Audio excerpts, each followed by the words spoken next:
महापालिकेची घरपट्टी कोटींच्या घरात थकली, बड्या थकबाकीदारांच्या मिळकतीवर बोजा चढवणार।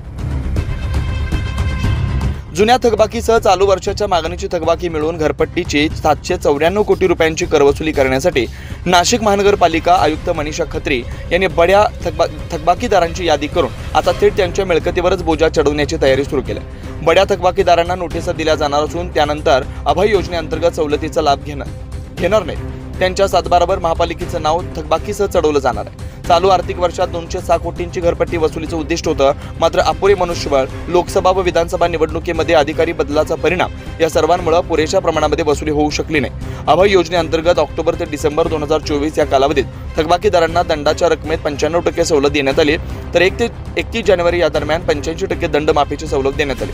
मात्र अभय योजनेला प्रतिसाद मिळत नसल्यामुळे 1 फेब्रुवारीपासून थकबाकीदारांविरोधात कारवाईचा बडगा उगारण्याचा निर्णय घेतलाय। 9 न्यूज महाराष्ट्र ब्युरो नाशिक।